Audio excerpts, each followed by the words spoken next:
Hello दोस्तों, स्वागत है आप सभी का एट द रेट अभ्यास पुस्तिका सामाजिक विज्ञान कक्षा 8। जैसा कि आप सभी जानते हैं, हम अभ्यास कर रहे हैं सामाजिक विज्ञान, भूगोल, संसाधन एवं विकास। तो आज हम अध्याय 3 कृषि के बारे में अध्ययन करेंगे। तो चलते हैं हमारे पहले क्वेश्चन की ओर। पहला हमारा जो क्वेश्चन रहेगा, पहला क्वेश्चन है हमारा, रेशम के कीटों का वाणिज्यिक पालन कहलाता है। तो क्या कहलाता है? रेशम के कीड़ों का वाणिज्यिक पालन कहलाता है सेरीकल्चर कहलाता है। क्या कहलाता है? सेरीकल्चर कहलाता है। अगला क्वेश्चन है, निम्नलिखित में से ब्राजील किसका अग्रणी उत्पादक देश है? तो किसका है? कहवा का है। यानी जो ब्राजील है, देश है, वो किस चीज़ का ज़्यादा उत्पादन करता है? कहवा का करता है। नेक्स्ट क्वेश्चन है, कृषि एक प्राथमिक क्रिया है? इसमें शामिल नहीं है। क्या नहीं है इसमें? कृषि में जो औजारों का निर्माण शामिल नहीं है। ठीक है, ये हमारा आंसर हो जाएगा। अगला आ जाता है हमारा, पर्वतीय ढालों वाले क्षेत्रों में रहने वाले परिवारों के लिए किस फसल का उत्पादन उपयुक्त है? तो किसका है? कॉफ़ी का। किसका उपयुक्त होगा? कॉफ़ी का हो जाएगा। तो पांचवा हमारा क्वेश्चन आ जाता है, वाणिज्यिक कृषि के लिए उपयुक्त कथन है? तो इसमें हमारा राइट आंसर आएगा पहला और चौथा वाला, जैसे कि भूमि अधिक पूंजी का उपयोग। इसके अलावा डी वाला, अधिकांश कार्य मशीनों द्वारा। ये हमारा उत्तर हो जाता है। चलते हैं अगले क्वेश्चन की ओर। हमारा अगला क्वेश्चन आ जाता है, अगला क्वेश्चन है, रिक्त स्थानों की पूर्ति कीजिए। तो चलते हैं, जैविक कृषि में खालिस्तान का उपयोग क्यों नहीं किया जाता? क्यों नहीं किया जाए? कृषि में खालिस्तान का उपयोग नहीं किया जाता है। किसका नहीं किया जाता है? रासायनिक खादों का उपयोग नहीं किया जाता है। ठीक है, अगला है, कपास खालिस्तान वस्त्र उद्योग के लिए महत्वपूर्ण कच्चा माल है। किसके लिए? सूती वस्त्र उद्योग के लिए महत्वपूर्ण है। आधुनिक फॉर्म में किसान व्यवसायी की तरह काम करते हैं। इसका मतलब व्यवसाय आ जाएगा। बागानों में उगाई जाने वाली चाय की फसल फसल की पत्तियों का उपयोग पदार्थ के रूप में किया जाता है। किसके? पेय पदार्थ के रूप में किया जाता है। अगला आता है हमारा, भारत की 2/3 जनसंख्या कृषि पर कार्य करती है। किसका कार्य करती है? कृषि कार्य करती है, यानी खेती करती है। नेक्स्ट आ जाता है हमारा, पौधे से परिष्कृत उत्पाद तक के रूपांतरण में कितनी आर्थिक क्रियाएं सम्मिलित हैं? लिखिए। तो हम लिखेंगे, पौधे से परिष्कृत उत्पाद तक के रूपांतरण में 3 प्रकार की आर्थिक क्रियाएं सम्मिलित हैं। पहला हमारा आ जाती है प्राथमिक क्रिया, द्वितीय क्रिया और तृतीय क्रिया। ये हमारा उत्तर हो जाएगा। अगला आता है हमारा, कृषि क्रियाकलाप के लिए क्या क्या आवश्यक है? तो हम लिखेंगे, कृषि क्रियाकलाप के लिए अनुकूल स्थलाकृति, मृदा, जलवायु अनिवार्य रूप से आवश्यक होते हैं। कृषि क्रियाकलाप जो है विश्व के उन्हीं प्रदेशों में से संकेंद्रित है जहां फसल उगाने के लिए उपयुक्त कारक विद्यमान होते हैं। जैसे कि इन कृषि के लिए क्या क्या अनुकूल परिस्थितियाँ अनिवार्य होना चाहिए। तो हम लिख सकते हैं, सबसे पहले स्थलीकृत, यानी वहाँ पे अच्छी ज़मीन होना चाहिए, अच्छी स्थल होना चाहिए। इसके अलावा मृदा, वहाँ की मिट्टी उपजाऊ होना चाहिए वहाँ। इसके अलावा वहाँ की जलवायु वो फसल के लिए उपयुक्त होना चाहिए, ना ज़्यादा गर्म होना चाहिए, ना ही ज़्यादा ठंडी होना चाहिए, एक समान होना चाहिए।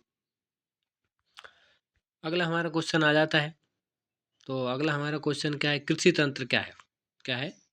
कृषि तंत्र क्या है? ये हमारा क्वेश्चन, कृषि तंत्र क्या है, इसके महत्वपूर्ण निवेश एवं संक्रियाएं क्या क्या हैं?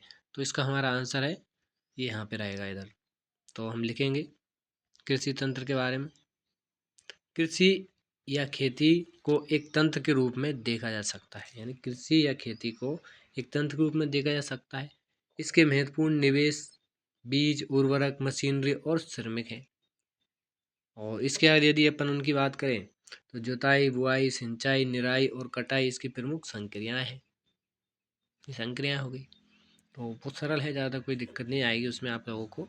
तो अगला आ जाता है प्रश्न 10, श्रम और प्रौद्योगिकी के स्तर के आधार पर कृषि को कितने प्रकारों में विभाजित किया गया है? तो हम इसका आंसर लिखेंगे, श्रम और प्रौद्योगिकी के आधार पर कृषि को मुख्य प्रकारों में से विभाजित विभाजित किया गया है, यानी विभाजित किया गया है। तो पहले कितने प्रकारों में विभाजित किया गया है? तो 2 प्रकारों में विभाजित किया गया है। 2 क्या है? पहला आ जाता है निर्वाह कृषि और दूसरा आ जाता है वाणिज्यिक कृषि।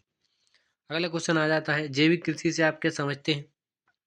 जैविक कृषि से आप क्या समझते हैं? लिखिए। तो जैविक कृषि जैसा कि आप जानते हैं, जिसमें अपन रासायनिक उर्वरकों का प्रयोग ना करें, वो जैविक खेती होती है। तो लिखते हैं, जैविक कृषि से अभिप्राय किसी कृषि की ऐसी प्रणाली से है जिसमें रासायनिक खादों एवं कीटनाशक दवाओं का प्रयोग नहीं किया जाता है, बल्कि उसके स्थान पर जैविक खाद या प्राकृतिक खादों का उपयोग किया जाता है। जैसे कि हम ग्रामीण क्षेत्रों में जो हमारा गाय का गोबर है उसका इस्तेमाल कर सकते हैं, नीम की पत्तियों का उपयोग कर सकते हैं खेती का उपजाऊ बनाने के लिए। ये क्या है, ये हमारी जो ज़मीन है उसकी उर्वरा शक्ति बढ़ाते हैं, जिससे ज़मीन में फसल की पैदावार अधिक होती है। अगला हमारा आ जाता है 12वां क्वेश्चन। 12वां हमारा क्वेश्चन है 12वां क्वेश्चन है आदिम निर्वाह कृषि में कौन कौन सी कृषि को शामिल किया गया है। तो हम लिखेंगे कौन कौन सी किया गया। आदिम निर्वाह कृषि में स्थानांतरण कृषि और जलवासी पशुचारण कृषि को शामिल किया गया है। स्थानांतरण कृषि में वृक्ष को काटकर और जलाकर भूखंड साफ किया जाता है। जलवासी पशुचारण में पशुचारक अपने पशुओं के साथ चारे और पानी के लिए एक स्थान से दूसरे स्थान पर जाते हैं। ये दो कृषि होगी, आदिम निर्वाह कृषि और स्थानांतरी कृषि। अगला आ जाता है हमारा मिश्रित कृषि क्या है, यह किन किन देशों में प्रचलित है। तो हम लिखेंगे जब फसलों के उत्पादन के साथ साथ पशुपालन भी किया जाता है और भोजन व चारे की फसलें उगाई जाती है तो इसे मिश्रित कृषि कहते हैं। यह यूरोप, दक्षिण अफ्रीका, अर्जेंटीना और न्यूजीलैंड देशों में प्रचलित होती है मिश्रित कृषि। ठीक है, अगला हमारा क्वेश्चन आ जाएगा 14वां क्वेश्चन है, तो इसको हम पढ़ते हैं। क्या है, गेहूं की फसल के लिए किस प्रकार की जलवायु की आवश्यकता होती है और क्यों होती है। जैसा कि आप जानते हैं अभी समय भी आने वाला है सोयाबीन के बाद, तो चलते हैं आंसर की ओर। गेहूं शीतोष्ण कटिबंधीय पौधा है। गेहूं की फसल के लिए मध्य तापमान एवं वर्षा की शस्य कर्तम यानी फसल की कटाई के समय धूप की आवश्यकता होती है। गेहूं की उपज के लिए 50 cm से लेकर 750 मीटर तक वर्षा होना चाहिए, यानी 50 सेंटीमीटर से लेकर 750 मीटर तक वर्षा होना चाहिए। अब वर्षा के अभाव की पूर्ति सिंचाई के साधनों में की जाती है, क्योंकि अच्छी उपज के लिए समतल उपजाऊ विस्तृत मैदान उपयुक्त होते हैं। इसकी उपज के लिए अच्छी जल निकासी वाली दोमट मिट्टी उत्तम रहती है।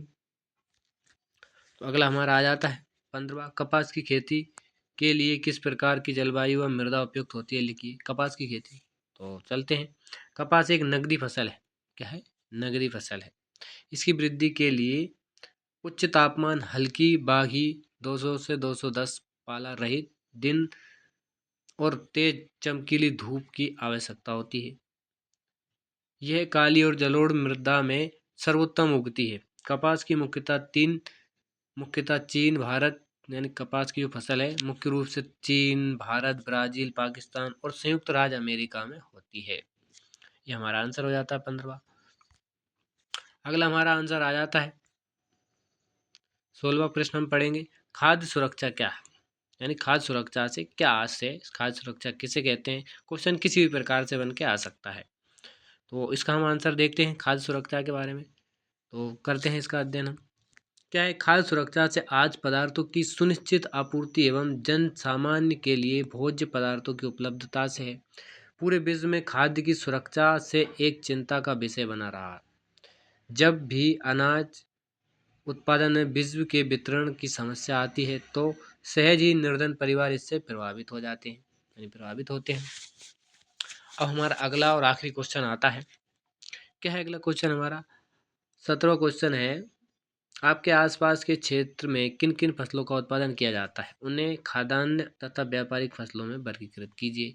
हम अपने हिसाब से इसको लिख सकते हैं, आपके अनुसार आप भी लिख सकते हैं। तो हम लिखेंगे हमारे आसपास के क्षेत्र में गेहूं, धान, मक्का, सोयाबीन, चना, गन्ना, कपास, जूट आदि फसलों का उत्पादन किया जाता है। अगर अगर यदि बात की जाए इनको अपन खाद्यान्न फसलें और व्यापारिक फसलों में वर्गीकृत करें तो वो भी कर सकते हैं। खाद्यान्न फसलें हमारी होती हैं गेहूं, धान, मक्का, सोयाबीन आदि। आदि में और भी जो कुछ बची हुई होती हैं सारी आ जाती हैं। व्यापारिक फसलें जैसे गन्ना, म्यास, जूट आदि ये सारी व्यापारिक फसलें हैं। तो उम्मीद है आपको ये पाठ अच्छे से समझ में आया होगा। अगर यदि आपको कहीं समस्या आती है तो आप ज़रूर कमेंट करें। मिलते हैं अगली वीडियो में। जय हिंद।